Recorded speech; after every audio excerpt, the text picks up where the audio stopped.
times change. They are changing. We can contribute, and we have to hold that awareness in our mind to give us the energy to actually make the change that's possible. Vicki Robin here, host of What Could Possibly Go Right. We interview cultural scouts, people who see far and serve the common good, and social artists, those creative, inventive people who vision, change, and act. We ask our guests to respond to just one question. In the face of all that seems to be going awry, what could possibly go right? We want them to help us see more clearly so we all can act more courageously in service to the common good. Today's guest is Fran Korten. She may not be as familiar as her visionary author husband, David Korten.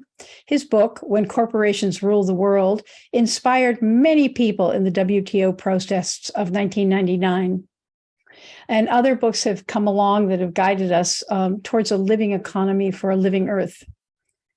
Fran is a wise, practical, clear-eyed, and kind systems thinker, change maker, and leader. For nearly 2 decades, she was executive director and publisher of Yes Magazine. And before that, she worked as a program officer for the Ford Foundation in Manila and Jakarta. She's now a proud citizen and volunteer. She is a mother and a grandmother and a longtime friend. So here's my lengthy, fascinating conversation with Fran Korten. Welcome, Fran Korten, to What Could Possibly Go Right. You know, in preparing for this conversation, I sort of went down the Fran Korten memory lane. And I first met you when you'd moved on from your Ford Foundation work in Southeast Asia. And I remember your genius as you served communities across many islands and much distance in creating cooperative networks among grantees rather than just dispersing multiple grants.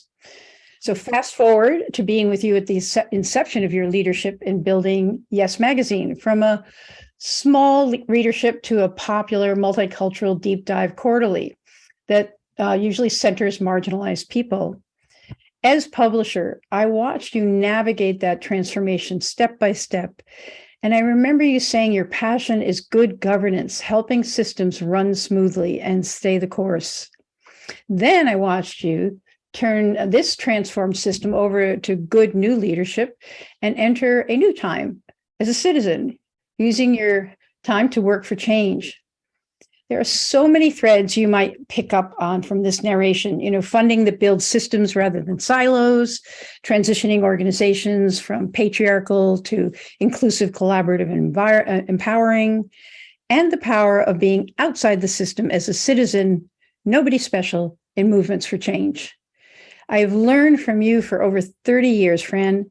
My work is better because you've advised me, whether you knew it or not. And here we are at a time when good governance, cooperation, and humbly being part of the team of Team Human is crucial. So I'm looking forward to being inspired once again. And here's my question. In the midst of all that seems to be going awry, Fran, what could possibly go right? Well, Vicki, that's a humbling introduction. So I will have to say that I've appreciated my friendship with you, and I appreciate this podcast that you do, because the media, as we all know, thrives on the negative. And it influences the way we think about the world in basically an unfortunate way. So we need these positive voices. We need What Could Possibly Go Right. We need Yes Magazine. We need folks who are willing to say, wait,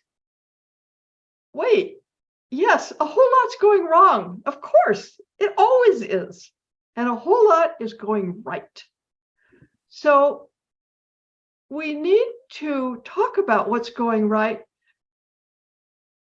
primarily to balance what's being said by our media, what we hear from our media, but also to give us the energy to add to it and to realize that times change.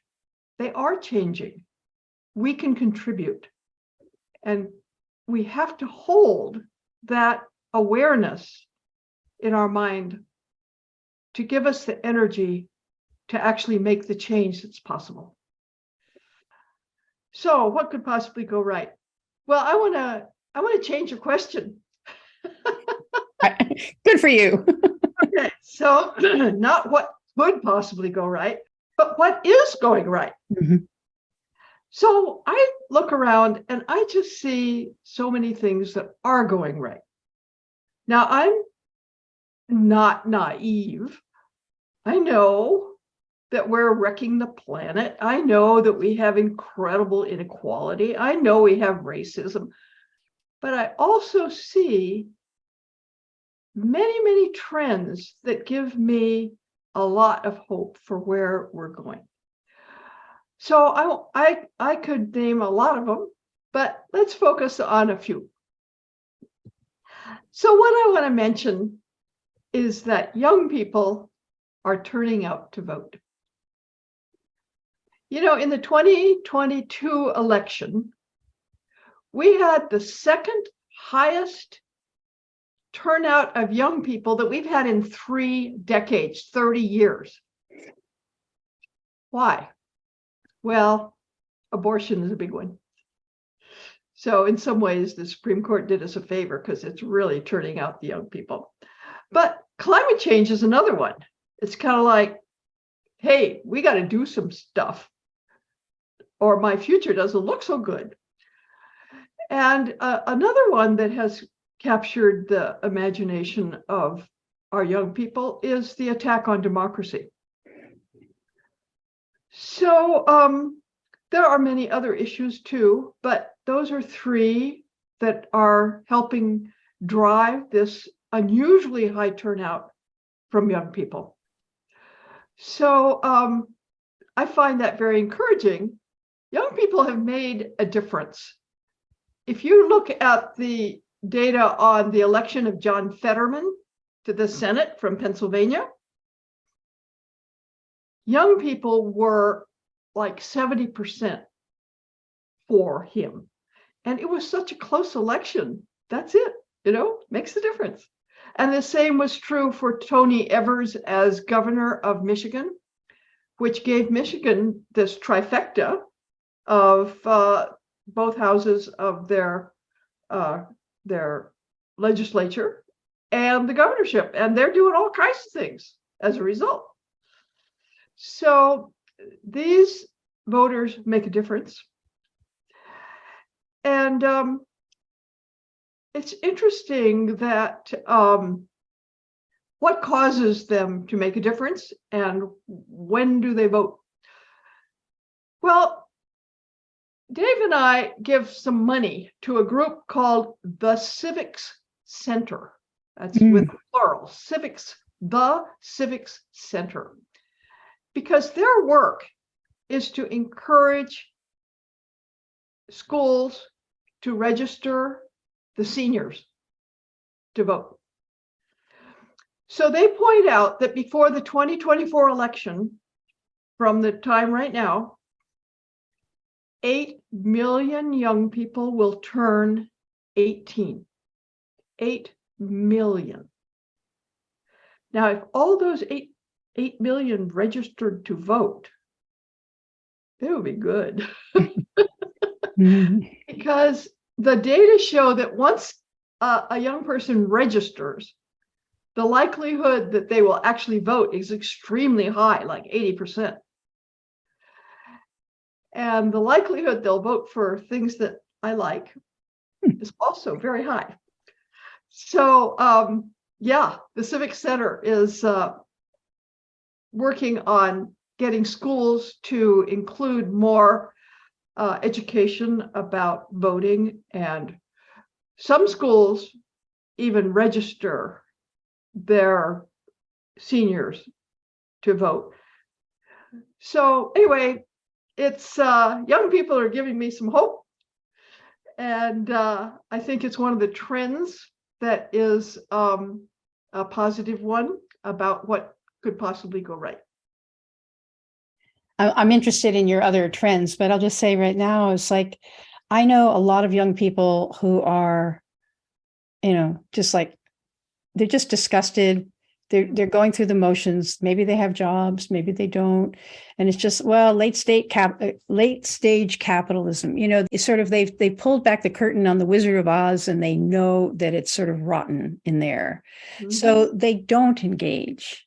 And what I'm hearing from you is, and I don't blame them, that's a horrible thing to look in the eye of. But in a way, I hear you saying you don't know how things would turn out had you engaged. It's like, it's not that if you engage, it's going to get better. Maybe not, but you have no idea.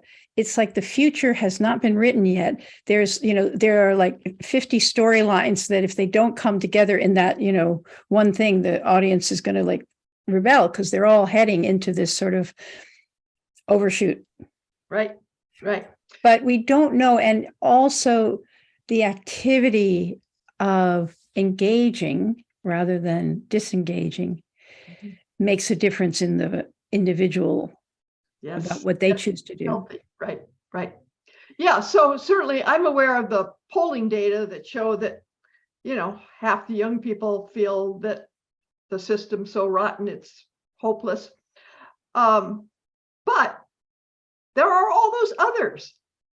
And the turnout in the 2022 election was 27%. So over a fourth. And my hunch is that could nudge on up substantially because that was a midterm election, right? So I think another thing that's interesting is that it's turning out that state legislatures are actually quite powerful. And I think most of us have not focused much on state legislatures. And a lot of people don't even know who their state legislators are. But now we're realizing, hey, those things are really important. They're going to determine whether or not you have access to an abortion. They're going to determine whether your state takes action on climate change. They're going to take action on how you vote. So the advantage here is it's more local. So your sense of your power goes up.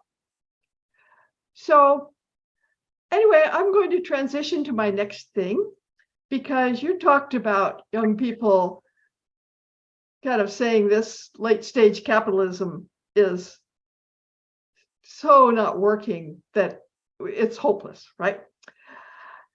So one of the things I like to do is to figure out where something it really is working that shows there is another model. And I am going to talk about the Basque region in Spain,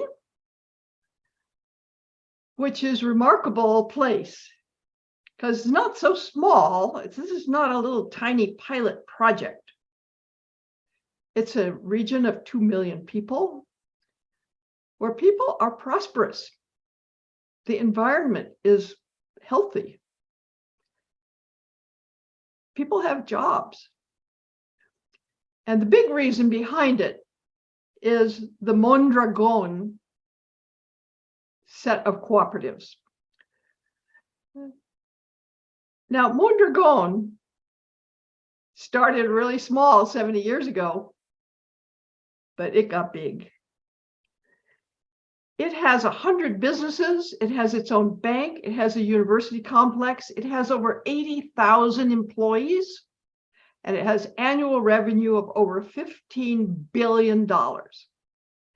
So this is not a little small pilot project, but it has some remarkable features.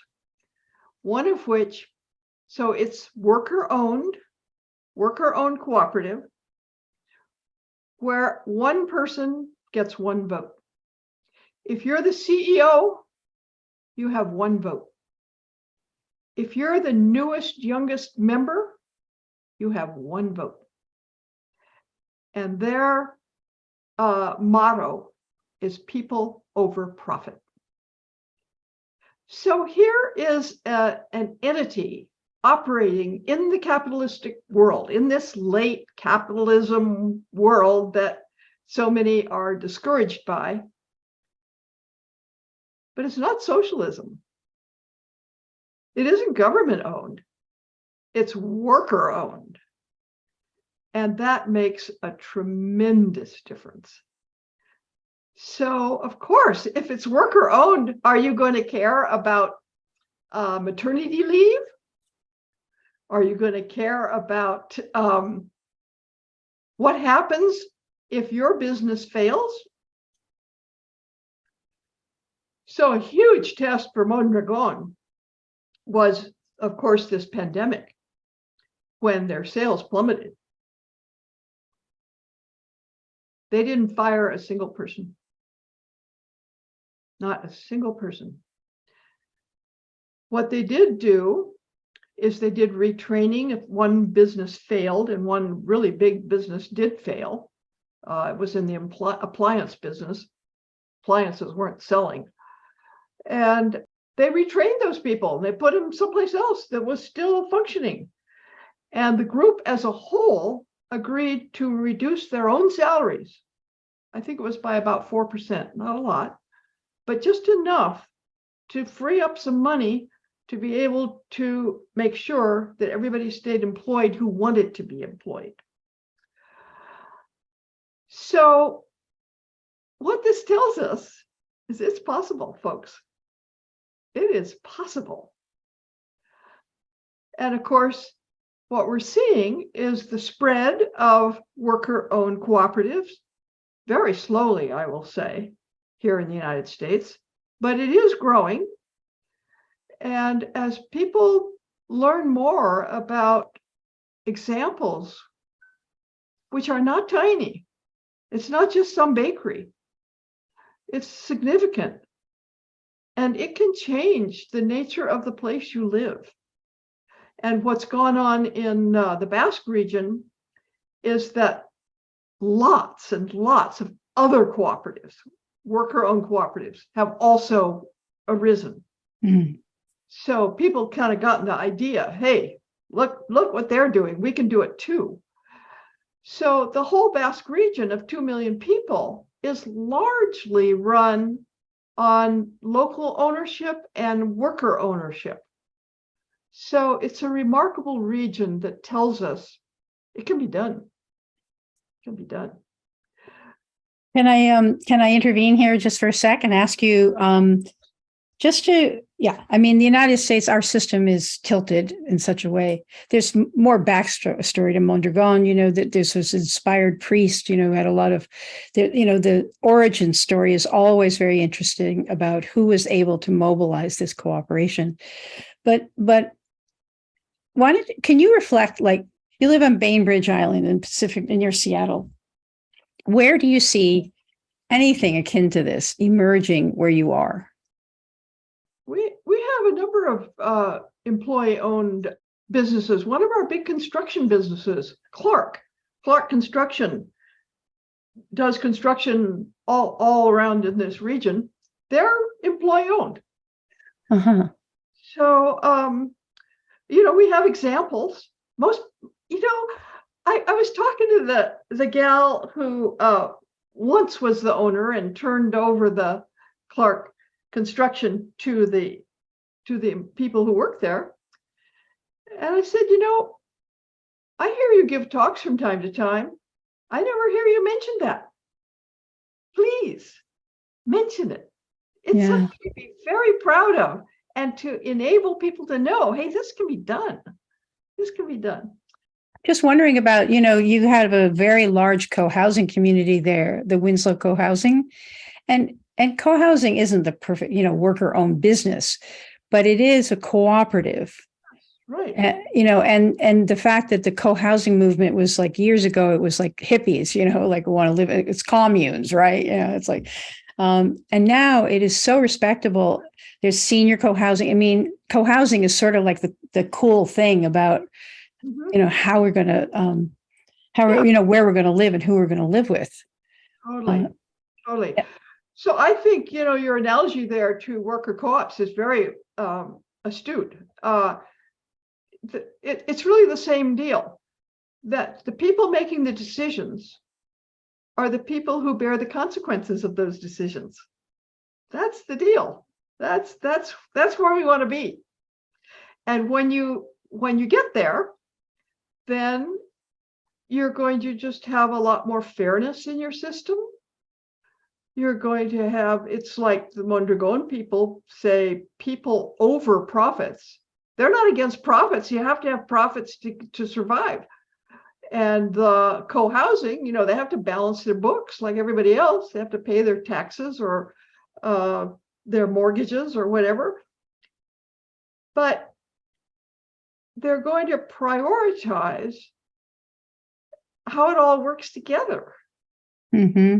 And sort of how the common house is working, and how our common meals working, and are people keeping up their front yards? And Yeah. There's other things too. I mean, in a way, it's like here on Whidbey Island, it was very clear that our food system was never going to like achieve anything other than, like a farmer's market if we didn't have a distribution system. And so, like you could feel like the desire for some cooperative distribution, so that it's not just individual farmers with individual little stands, all with the same crop, because that's what came in this week. But so we have now a food hub, and we have, it was, I think, created by Whidbey Island Grown, which is an agency. So, just noticing that, it's almost like putting on your sort of cooperative glasses, like where are cooperative solutions happening, and where are they sort of like not strange, really? And even as you were talking, I was thinking about unions, that the unions are, I have no expertise on this, but my impression is that they're starting to get stronger. Right, no question. I made a list actually of the big businesses that now have at least one or two outlets that are unionized. Amazon, right? Yeah, they hate it, but it happened. Starbucks, including in Seattle. Microsoft, one of their companies, the video game company ZeniMax, unionized. Trader Joe's, Apple, Home Depot, Chipotle, all of those have some outlets that are unionized, and it's all very recent. Yeah. So, of course, unions have experienced this huge decline, right? Right. So I think about 10% of people who work for companies are in a unionized situation. But it's changing. It's changing fast.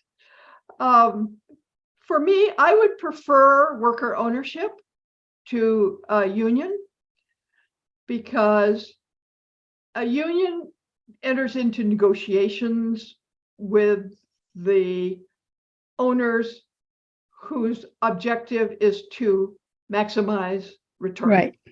Right. So they got the wrong objective. Worker ownership, and then the union is trying to balance against that. So wait, you workers are important too. Right. So well and good. If that's the best we can do, let's do that. But worker ownership really changes things. It's also hard work. It is hard work because you got too damn many meetings. That's the big complaint with co-housing. Too damn many meetings. Exactly. I have a friend who, when he moved here, I told him that the village I live in, Langley, is like co-housing without the meetings, because it's quite densely populated, and people, we see each other all the time. You could just squint, and it is that, but it's not.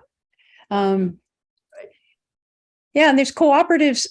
I'm sure in agriculture, and like in cooperative, like Viva Farms. I'm just exploring this with you, because Mondragon is like, it's a high bar for us to get to, but where do we see that, creative response to late stage capitalism, where people are creating businesses that they own or that are a cooperative network of businesses. Where do we see that emerging? Because that's the lattice on which other things can grow. Right. Well, it's interesting because we have worker ownership and we also have employee stock ownership, ESOPs.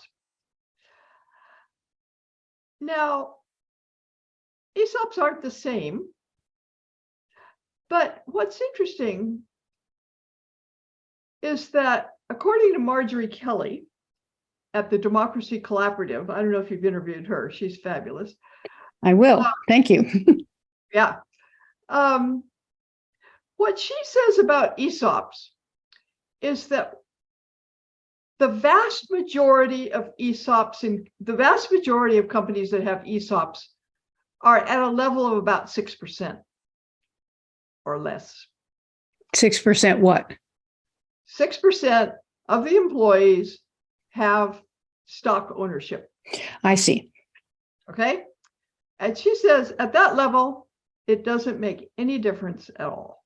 Right. You will not see anything happening in the company that would be different from if they were not. But she says if the stock ownership goes up to 30%, you begin to see culture change. Mm. And of course, the higher that number goes, the more culture change you're going to see until, it really becomes a lot more like a worker-owned co-op. Right. So one of her points is that it seems to be easier to create an ESOP than to create a worker-owned cooperative. So anyway, it's an avenue. If you talk to my husband, he's very dismissive of ESOPs. Your husband is David Korten, just to. Oh, yeah, right. Right. Right. But I listened to Marjorie Kelly, and she has really studied this. And so I think that's an interesting aspect of this. Yeah. Right. Okay, I want to follow up on this a little bit, because for me, the hope for the future is in cooperative systems.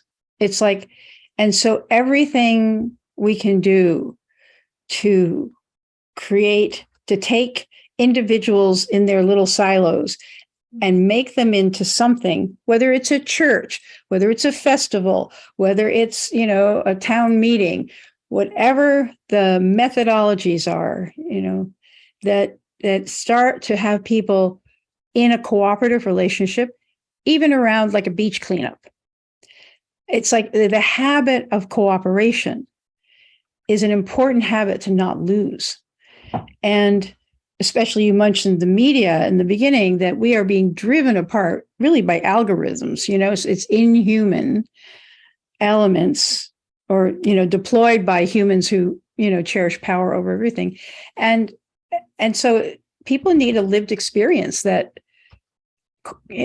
cooperative relationships produce more benefit than being enraged, and lashing out. There's a larger framing on that I think is important. And that is, in Western civilization, we have exalted the individual. And in doing so, we focus on separation. Mm-hmm. Not all cultures do that. Mm-mm. Many cultures focus on interconnection. But our culture has focused on separation. And that is the thing that we need to change. Mm-hmm. We need to understand that we are all interconnected. And I think, oddly enough, the challenge of global climate change is helping. helps us more deeply understand that we are all interconnected, that what we spew into the atmosphere can affect people in Pakistan. So I think that is a growing awareness, and it counteracts this very dominant narrative of our society of individualism. Yeah. So yes, connection. Connection's good. Right. It's like I call it weight. We're all in this together. WAITT. We're all in this together. And you're right. I mean, maybe that is a bit of a consciousness shift that climate change is forcing upon us. Yes. I mean, we can face off, in the, in the international waters off the coast of China. We can face off. We can saber rattle, and there's reasons why that's important to defend democracies that could fall. But at the same time, there's a lot of things that are being produced that that whether it's the pollution or whatever, we have to have a cooperative relationship to work on the problems that are they're not just cross-border. They're like, it's almost like it's almost like that picture of like the Earth from space was so inspiring, and now this picture of the Earth, our mother, failing in a nursing home, can hopefully bring us more together. Yeah. Yes. A term my husband likes to use is the living Earth. And I think that we are better coming to understand that this whole Earth we live on is an interconnected living being. The research, for example, on trees and how their roots reach out and intertwine. And a tree's health, it's dependent on the mycorrhiza in the soil feeding certain nutrients on up to the tree, that the tree also contributes to the mycorrhiza. So this kind of deep interdependence that we're learning about more and more. Suzanne Simard's books trace that history for her, where she starts out as this forester working for a company that has clear cut a big plot of land and now is planting trees. So they want no competition for the new seedlings. So they do herbicide and they kill off everything in that area. And then they plant the little seedlings that they want to grow. And those seedlings don't do well. And that was her kind of beginning awakening to wait, how come they're not doing well? There's no competition. To discovering that, wait, what we need is cooperation. You see, it's that mindset, that it's a reflection, I think, of the mindset we were speaking of about individualism. So if you think that the individual is in competition with everything else, then you're going to spray herbicide before you plant a seedling tree. But if you know that in the soil, there's all kinds of organisms that are going to help your tree seedling to thrive, it's a different model. It's a cooperation model. Mm-hmm. And what I think is important is that we're kind of seeing evidence of that truth about the importance of cooperation in nature much, much more than we ever have in the past. I mean, Suzanne Smart is not that old, and it was, I guess, 30 years ago that she discovered this spraying herbicide before you plant a tree is really a bad idea. Right. Exactly. Right. Okay. Do you want any other positive trends? So let's do one more. And unless you really, if we can do whatever you want, really, Fran, but let's go to your next best thing. Well, there's lots of best things. Okay. But a specific one that I've been very encouraged on is something called ranked choice voting. Mm-hmm. Okay. So do you have that on Whidbey? No. Seattle has it. So the thing I like about ranked choice voting, which is where you vote for not just one person, you vote for a whole bunch of people, but you rank them. You say, Vicki Robin is my first choice, but Fran Korten is my second choice. And so is my third choice, etc. So what's interesting about the effect of that is if I'm running against you, in a normal election, I'm going to attack you. You stand for the wrong things, got the wrong background, going to vote the wrong way. But if I'm in a ranked choice election, and there's a whole bunch of us, I want the people who vote for you to vote for me second. So I don't really want to attack you very badly because I want your voters to also like me. So it makes for a more civil dialogue in the political process. So that's the thing I like about it. And what I see is that it is spreading quite rapidly. It really got going in recent years in Maine. In 2010, they chose to elect their mayor by ranked choice voting. And then over the years, they gradually spread it to more and more elections. But of course, other states are coming on. And we know about Alaska. So Alaska adopted it in their 2022 election. And of course, the result was they elected Mary Portola, the first Native Alaskan to be elected to the US Congress. So it has an effect. And now we're seeing that more and more states are using it for their presidential primaries, and cities are using it.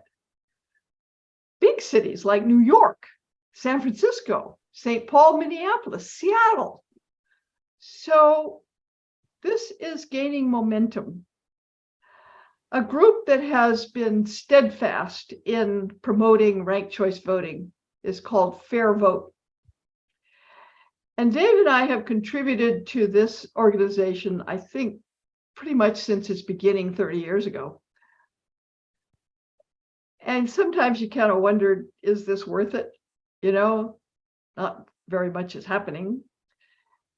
And now you just see this momentum. And I think that is very promising. Mm-hmm. I think you can see, I really care about elections because I think they have a huge impact at all levels, the local, the state, the national, and then through the national, the international. So ranked choice voting is something that I see as a very positive trend happening right now. Mm-hmm. Yeah. I'm going to go over any more of the trends because I'm loving this. Okay, sure. I got more. Well, a big one is the shift in our respect for Indigenous people. Mm-hmm. Do you know that in our Declaration of Independence, we have the phrase merciless Indian savages? Wow, I didn't know that. It's in the context of all our complaints against Britain, right? So you have this long, long, long, long list of why we're declaring independence. And one of them is that they recruit these merciless Indian savages to their side. We could not write such a phrase today. Even the right wing would not say that, because we have changed. And many of us have changed to become admirers of much about Indigenous culture for their understanding of that relationship with nature, the thing we were talking about before of cooperation, interrelationship, the fact that we're all interconnected. So we're seeing this shift of a turn to the wisdom of Indigenous people. So these folks that we once called savages, we white people once did that. We're not doing that. Now, obviously it's uneven and the right wing is trying to suppress their vote, et cetera, et cetera.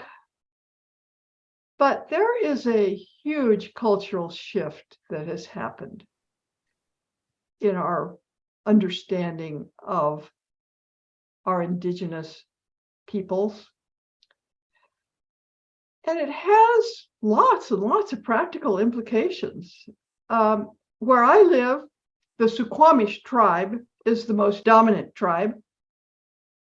And I will tell you, they are thriving. They are doing well.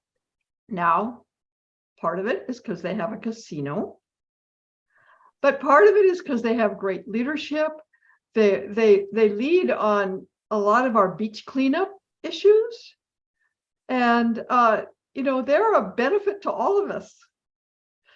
So anyway, that's another cultural shift that I think is enormously important. And that's really picked up speed just in the last decade or so. It's like in our lifetime. Yes. Yeah. And is there one more that you would like to share with us? Well, this is the big point that very important for us to recognize the speed at which change is happening. Mm.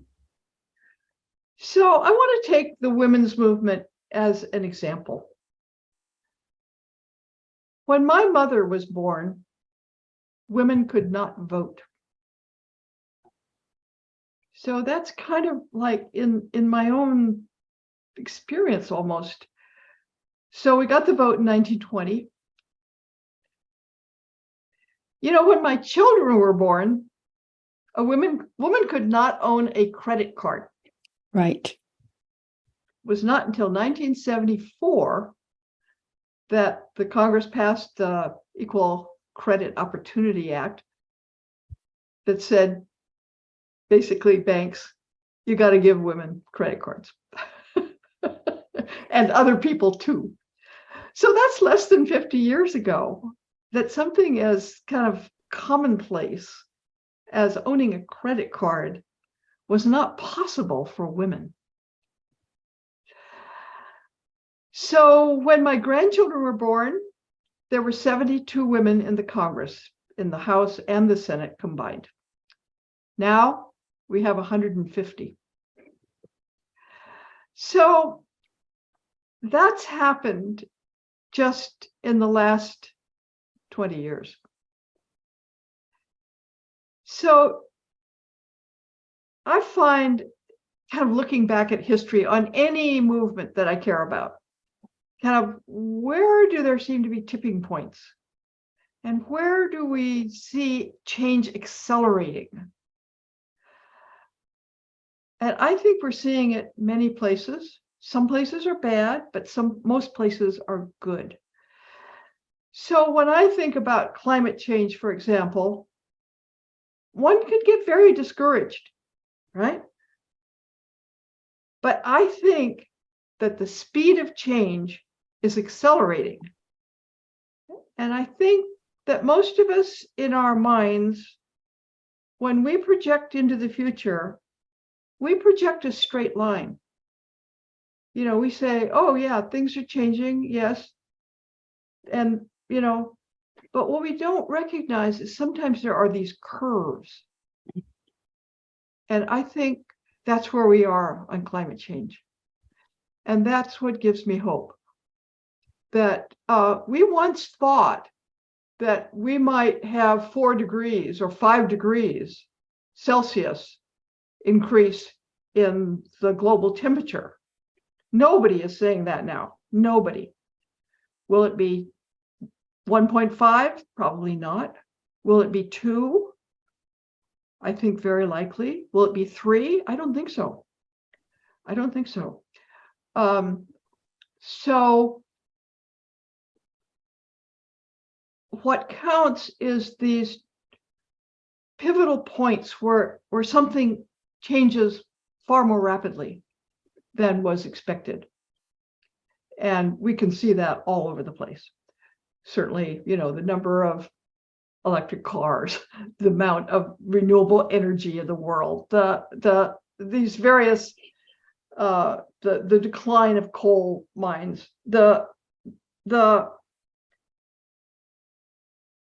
changes that will slow the pace at which our global temperature rises are happening all over the place, all over the place. So is it happening fast enough? No, I'm not naive. But is the change at a kind of a steady, slow pace? No, it's not. There's an exponential curve hidden in there. So anyway, that's what I can tell you about some of my This is so interesting. You know, it's like we're so nose up against the plate glass of the latest tragedy or, you know, egregious action.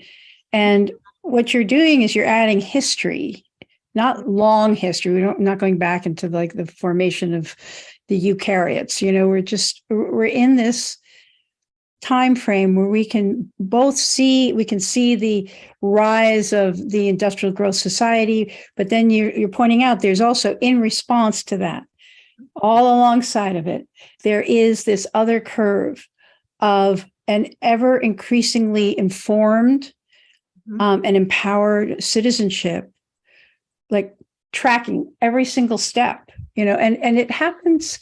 It's not like anybody's talk about like a Mondragon, a worker-owned cooperative. This is a citizen-owned cooperative. You know, we have the space to form movements, you know, and think, oh, well, all the movements have to get together. But even little small movements, you know, it's almost like you see a systemic, like there's something happening over here, and then there's a small group of people who like respond to that thing, and maybe it's neutralized, but maybe that is the leading edge of coral reefs or whatever it is, you know. So it's very inspiring about who we are, that as a species, that we're also, in addition to everything else, we're using self-reflective consciousness, like, you know, fast cars or whatever, you know, or consumerism. We also you're using our awareness to respond to threats, you know, even if it's just a few citizens. That is in there. And so to live through these times, it's important to notice that it's myself as well, and you as well. And that, you know, and it's just like, where do I join forces with one small thing? It's not like I can't save the whole thing, but there's something going on in my neighborhood, or there's something, you know, where can I join forces with whatever that is, that responsive nature that of sort of the society responding to the the threats contained in the very fact that we have an apparent free will, that's a whole other discussion, but the fact that we have not been stopped in our headstrong, rapacious. Well, on your theme of, what small thing can we do? Yesterday, I participated in the nationwide protest against Chase Bank. So Chase Bank is the biggest funder in the world of fossil fuel projects. So Bill McKibben at Third Act said, okay, let's do a nationwide protest against Chase Bank on March 21st, yesterday. So in 102 locations in 30 states across the country, people turned out. And I was one of them, together with my granddaughter. And we had about 50 people. This is not a huge, massive crowd, but it was one of 102 locations. And so we delivered our message to Jamie Dimon, of the head of Chase Bank. And we said, stop funding fossil fuels. And we had a big, thick book of all the people that had taken their money out of Chase Bank, because after all, a bank's all about money. So yes, I mean, our telecommunications enable this kind of a nationwide protest. I mean, he only thought of it a few months ago, and boom, we have these 102 locations across the country, all doing the same thing. And I can tell you, Chase noticed. Mm-hmm. Yes, Chase noticed. And the New York Times covered it, and the Washington Post covered it. And so anyway, there we are. Yeah. Well, I just want to thank you for the direction you took this conversation. Really the wisdom that you bring of a wider view, and an unwillingness, even at your age, an unwillingness to just cede territory to failure. You just are not doing that. And it's not that you're oppositional here in the world. It's not like you're still fighting the man. No, you're spacious, and you're seeing where the opportunities are. So it's a beautiful conversation, and it's a beautiful model and inspiration for us all, Fran. And so I want to thank you for this. Thank you, Vicki. A great pleasure to be in a conversation about what could possibly go right. Great. Hey, thanks for listening. Don't forget to subscribe and leave us a 5-star review so that this hopeful message can get out to more people. Check out Post Carbon Institute's Resilience website for show notes and for more guest information. Thanks also to Asher Miller, Amy Burringroot, and Clara Winter of Post Carbon Institute, plus production assistant Michelle Wigg from frugalityandfreedom.com.